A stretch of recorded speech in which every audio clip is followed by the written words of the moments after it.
Hey, longtime lurker here. TBH, most of the stories in this subreddit read as fake AF, so if this isn't the right place for an actual true ghost story, mods can delete. This is the kind of thing I never thought would happen to me. I live in Fairfield, Iowa. It's a big little town. Population is close to 10K. Look up pictures and you'll get the vibe. I was driving on North D Street to pick up my girlfriend. That street is right on the edge of town and there's a railroad crossing that's just trees on both sides in both directions. I always slow down so I don't accidentally get smeared by some train I couldn't see coming. The gates were up that night, so I could have assumed no train was coming, but I slowed down anyway like I always do. Once I saw with my own eyes that there wasn't a train, I started crossing. The tracks are really bumpy there, which is another reason I go slow across them. I usually just let the car cross at its own pace. You know how it moves forward a little bit in drive without any gas? Anyway, I'm bumping across the tracks and I see something move out of the corner of my eye. Just at a glance, I could tell it was a man. Not just a person, a man. I don't even know how I could tell because he was standing in the middle of the tracks like 100 feet away in pitch darkness.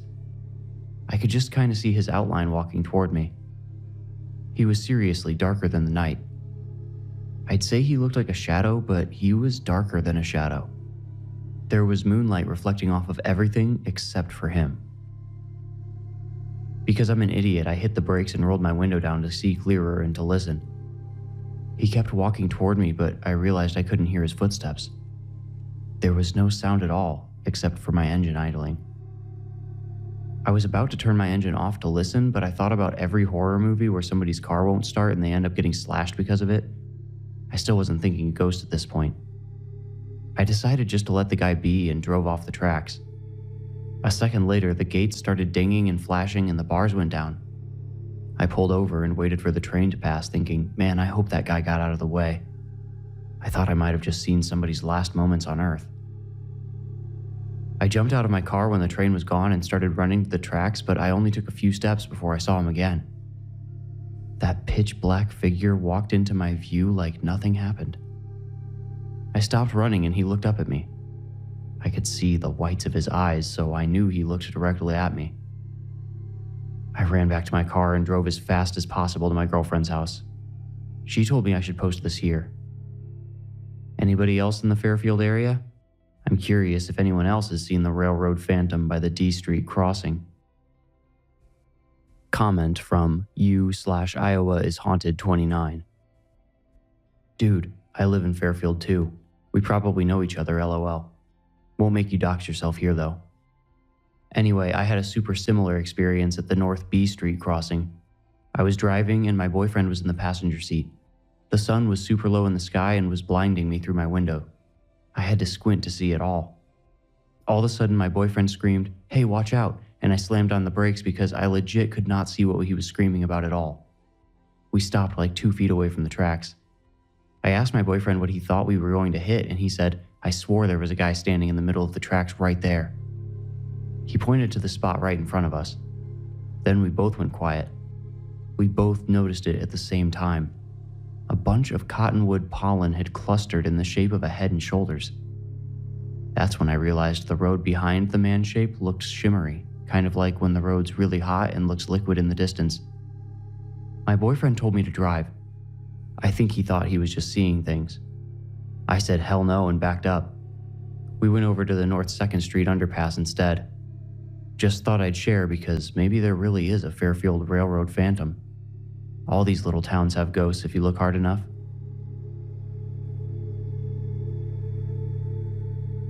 What you just heard is one of the items I collected from the internet about the Fairfield Railroad phantom. I'd never heard of it, which is crazy to think since I live in Mount Pleasant, barely 25 miles away. I only learned about the Fairfield Railroad phantom because I was looking for my big brother. His name is Sammy Parton, and if you're wondering, wait, I remember that name, did they ever find that kid? Then you must be from one of the neighboring towns around here. I am James Parton. You probably didn't hear much about me back in 2016 when Sammy disappeared.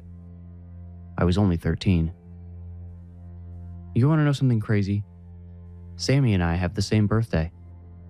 Last year, on what was my 17th birthday, the same age Sammy was when he vanished, It hit me how young he was and how much life he still had ahead of him. If he was still alive out there somewhere, he'd have finally been old enough to drink. I guarantee he would have let me have a drink with him every once in a while. I don't think he would have straight up bought me booze, but he was always okay with bending the rules a little as long as nobody got hurt. When I was his little brother, he'd always seemed so much older to me. Once I caught up to his age in my final memories of him, I realized he was still just a kid when he vanished. It made me angrier at everyone for giving up the search for him. My parents still kept tabs on the investigation, but the investigation was going nowhere, which meant they were doing nothing. I went to the police station and asked if Detective Franks, the detective assigned to Sammy's case, could hire me as an assistant. I told him I had some ideas about the investigation and that my fresh eyes might catch something if I could have access to everything the police had. Franks told me to go home and he'd call me. He called my parents instead, and I got an earful about how everyone was already doing all they could. The night he disappeared, Sammy was out with friends. They were all going into their senior year, so it was their last real summer vacation. When the police interviewed Sammy's friends, they admitted to developing a new harmless but illegal hobby that summer. They started exploring abandoned buildings. They're all over rural Iowa if you know how to look. That's what they were up to that night. The police already knew this, though, because Sammy and his friends tripped a silent alarm in an abandoned feed mill they were exploring. From one of the high windows in the elevator, Sammy spotted 2 police cars driving toward the building with their lights off. He warned his friends and they all started hurrying down. Adding to the pressure, they'd hidden their car on the opposite side of the train tracks that ran behind the old mill, and they could hear the distant rumbling of an incoming train. If that train arrived before they crossed the tracks, they would be sitting ducks for the cops. They used a fire escape that barely hung onto the back of the mill to make sure they weren't spotted by the cops. Everybody got all the way down except Sammy. He stayed by a window to keep watch as the cops entered the mill. Only when everybody else got down and crossed the railroad tracks did Sammy make his descent. According to a friend of Sammy's I talked to, the fire escape broke just as Sammy was about to jump off it. The part he was standing on gave out and he fell about 6 feet. Apparently he was okay, but it took him a second to get up and the sound alerted the cops to where he was. His friends wanted to go help him, but the train showed up right at that moment, cutting them off from Sammy. Thinking if Sammy was caught, they all might as well be, his friends stayed until the train passed. When it was gone, the police were ready. They crossed the tracks and arrested everyone. Everyone except Sammy. They wouldn't have even known about him if his friends hadn't kept asking what they'd done with him. Everyone first assumed Sammy had run around the building and hidden back inside it or somewhere nearby.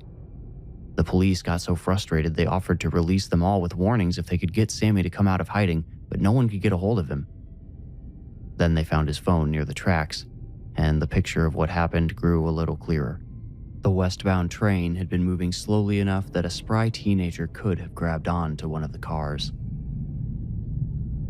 Everybody assumed Sammy would make his way home eventually, so the police gave up the search pretty quickly that night.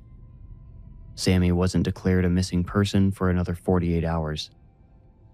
During those 2 days, my parents and I went looking for him out by the mill and along the railroad tracks, but found no trace.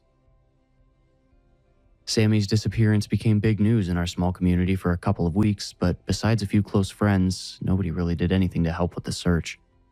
Detective Franks told us Sammy wasn't what many considered to be a sympathetic victim. If he'd been younger, or female, he said the media would be blasting Sammy's name and face all over the airwaves. Unfortunately, a young man vanishing in the performance of a crime didn't garner much concern for those who didn't know who he really was.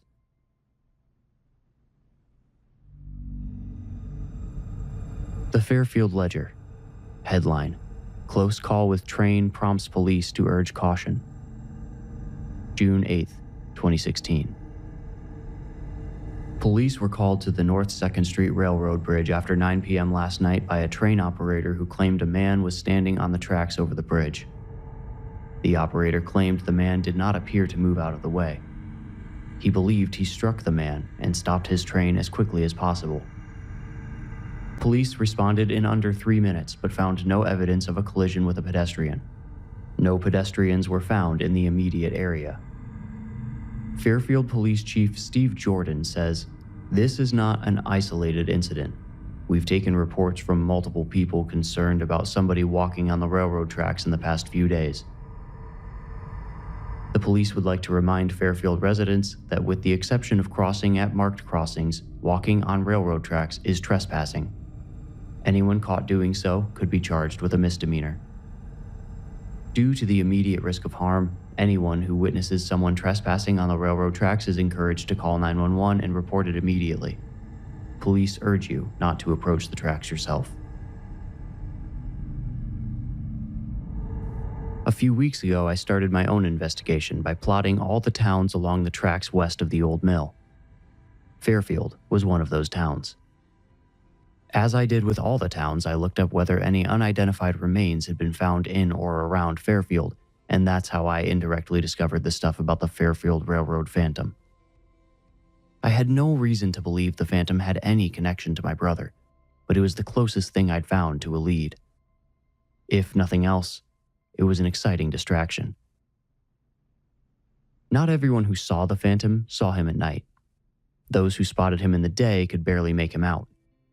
Most people did see him after dark, and to a person they described an unnaturally dark figure whose features they could never make out walking along the tracks. I wanted to arrange the best chance to see him, so I set out for Fairfield around 9 p.m. For the sake of discretion, I chose the North D Street crossing for my stakeout. I parked in a nearby neighborhood and walked to the tracks. I followed them east until I couldn't see any houses through the trees lining either side. Then I sat against one of the trees and waited. I imagined Sammy riding past me on the side of a train car. It seemed illogical that he would have held on all the way to Fairfield. I guess he couldn't find an opportunity to jump off without hurting himself. I heard small rocks tumbling east of me and scanned along the tracks. A rabbit hopped over one rail, then noticed me. I caught one of its eyes reflecting moonlight. Then I caught something else further up the tracks, shuffling toward me. I could redundantly describe the Phantom as a shadowy figure, but he looked more like a man-shaped void.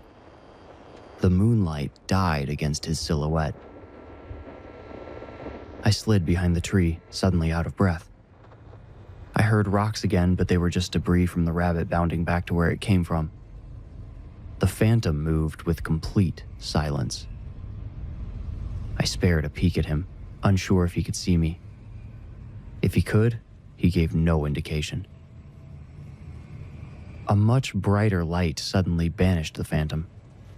I felt the ground beneath my tingling toes rumble as the air began to growl. The light grew quickly after its first appearance. I ducked out of sight completely until the engine passed. Then I snuck back out and watched the train speed by. Its wheels grinded and groaned like wailing banshees.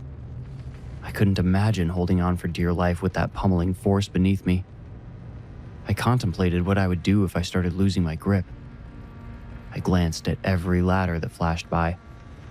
I thought about what it would feel like near the top of one, the rush of wind, the force of the air. The train decelerated, probably when the engine neared the heart of town. The gaps between cars stretched. Shadowy trees started appearing between them. The train almost slowed to where a person could hop off. They'd definitely get banged up, possibly bad enough to need a hospital, but they would likely survive. The idea made even my invincible 17-year-old self shudder. But if I considered how exhausted and scared I would have been if I'd ridden a train 30 miles from home, I thought maybe I just might have made the leap. A series of inverted trapezoid-shaped cars passed by, all black with open tops. I wondered, could someone ride safely in one of those? The end of the train surprised me. Suddenly, the brief horizon went still, and I was looking at dark, towering trees. The Phantom now stood directly on the tracks in front of me, still walking west. He turned his head when I noticed him. His face lacked any features except a pair of cold blue eyes. Their whites formed nearly perfect rings, as if I had scared him. He turned completely to face me and squinted. His head slowly jutted forward and down. Then he stood straight again and turned westward before resuming his slow walk. I tried to say Sammy's name, but the S hissed out and fizzled into nothing. The ghost did not seem to notice. I gathered up my courage and called to him, "Sammy?" The Phantom paused again. It was hard to tell, but he appeared to be shaking. I stood, ready to run. The Phantom pivoted toward me with a sudden jerk.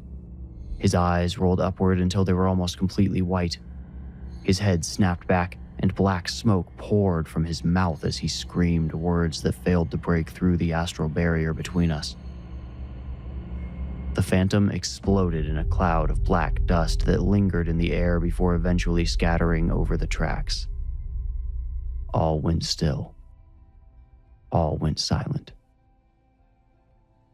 I remained vigilant for the reappearance of what I was now fully convinced was Sammy's ghost as I walked back to my car. I wanted to stay and wait, but there was no guarantee he would emerge again, and I had work to do. Nothing I'd seen gave me concrete answers, but I'd learned new questions, and those often can be even more useful. Transcript from a 911 call placed at 9:07 p.m. on October 14th, 2019. Caller's name redacted for privacy. Dispatcher. 911, what is the location of your emergency? Caller. I'm at the North B Street train tracks and there's a guy walking on the tracks and I think he's coming toward me. Dispatcher. Okay, is he threatening you? Caller. Not really. He's just walking really slowly in my direction, and I think he's looking at me. Dispatcher. You said walking on the train tracks? Caller. Yeah, right in the middle. I'm in the parking lot of the Fairfield Market. I just closed up the store and noticed this guy after I got in my car. Dispatcher. Are you in your car now, sir? Caller. Yeah. Dispatcher. Okay. I'm sending somebody out. Stay in your car and keep the doors and windows locked, and stay on the line so you can tell me if anything changes. Can you give me a description of the man? Caller. Kinda. It's getting pretty dark out here and he's... Oh man, I hope you don't think I'm crazy. He's really shadowy. I don't really know how to describe it. It's like he's covered from head to toe in soot, I guess. Dispatcher. Can you describe his clothes at all? Caller. I can't really tell if he's... hey, is that officer going to be here soon? Note. The railroad crossing gate can be heard dinging in the background of the call. Dispatcher. Is that a train coming? Caller. I can't see it yet, but the gates are down and... Oh, yep, I just heard it blow its whistle. Dispatcher. Is the man moving off the tracks? Caller. No, he's still walking right down the middle. What should I do? Dispatcher. Sir? Caller. I don't want to watch this guy get hit. Dispatcher. Sir, stay calm and stay in your vehicle. We have officers on the way. Caller. No. Dispatcher. Officers are on the way. Caller. What are they going to do? Dispatcher. They're trained to handle... Caller. Come on, man, he's basically right in front of me. Dispatcher. They'll be there in a few seconds. Just sit tight. Caller. Man, don't make me live with this. Not when I can still grab him. The train's getting close. I don't have... Dispatcher. Sir, please remain calm and... Caller. I'm going. End of call. Transcript from a 911 call placed at 9:10 p.m. on October 14th, 2019 by the same phone number as the 9:07 p.m. call. Dispatcher. 911. Caller. He's gone, man. That guy's just gone. Dispatcher. Officers are almost there. Has he been injured or killed? Caller. I don't think either.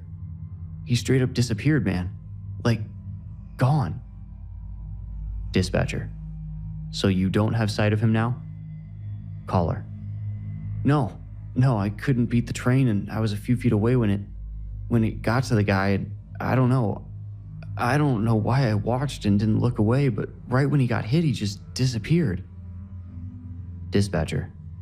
Okay, do you see the... Caller. Yeah, the cops are here. I'm gonna go tell them what happened. End of call. Excerpt from the River County News. Headline: Unidentified human remains discovered at Nebraska City Power Plant. June 22nd, 2016. Late Wednesday afternoon, 2 workers at the Nebraska City Power Plant reported the discovery of a deceased male buried under a large pile of coal. The roughly 20-year-old male has yet to be identified. The deceased male did not have a wallet or phone with him. Police say it is too early to rule out foul play. If you have any information that might aid the investigation, please call the non-emergency tip line number printed below. It was Sammy. I knew it was Sammy they'd found out there in Nebraska as soon as I found that article. I called the number printed in the paper and asked if they'd ever identified the body found at the power plant in 2016. The man I spoke to rattled off his name and rank so fast I couldn't catch it, and he told me they'd never made a positive ID. I told him I thought that body belonged to my brother Sammy Parton, and asked him to send everything he had to the Mount Pleasant police. He asked if I could have the Mount Pleasant police contact him first, and I told him I'd check. Here's the email I sent Detective Franks. Detective, I need you to get in touch with somebody, sorry, not sure who, at the Odo County, Nebraska Sheriff's Office. Ask them about a body found at the Nebraska City Power Station. See news articles linked below. It's an unidentified male about 20 years old. Please let me know if you hear back. I think the body might be Sammy's. Thank you, James Parton. Here's what I got back. James, happy to call out there. Just need to know why you think this body is Sammy's. So I replied, Detective, I saw a train the other night and I was thinking about what Sammy might have done if he couldn't jump off. I saw train cars with open tops I now know are called hoppers. They're used for transporting things like gravel and coal. I tried searching for dead bodies found in coal, and this unidentified male in Nebraska City popped up immediately. I checked, and sometimes coal does run through Iowa from places like West Virginia. There could have been coal on Sammy's train headed for Nebraska City. Hope that makes sense. James. It took longer for us to exchange those emails than it took to confirm the dental records from the unidentified male in Nebraska matched my brother's. And at long last, we brought him home. I've been back to Fairfield 2 or 3 times to see if I can catch Sammy's ghost, but I never caught another sighting of him. From what I can tell, nobody else has seen him either. Sammy's ghost hadn't given me much, but he'd given me enough to start me down the right path. Just like Sammy did in life. He may have taught me more about what not to do than what I should, but they're lessons I hold dear anyway. Now that he's buried, I feel like I can begin my own life. I'll be 18 soon. I'll have lived 1 year beyond my brother. What I spent that year doing mostly revolved around him, but from this point on, I'll let him rest in peace. Detective Franks is encouraging me to go study criminal justice and work my way to being a detective. He was pretty impressed with how I put hunches and clues together to find Sammy. I can't tell him the full story of how I made the connection because of the Fairfield Railroad phantom, but maybe I could do okay without any ghosts too. I'm not sure. I suppose I have plenty of time to figure it out.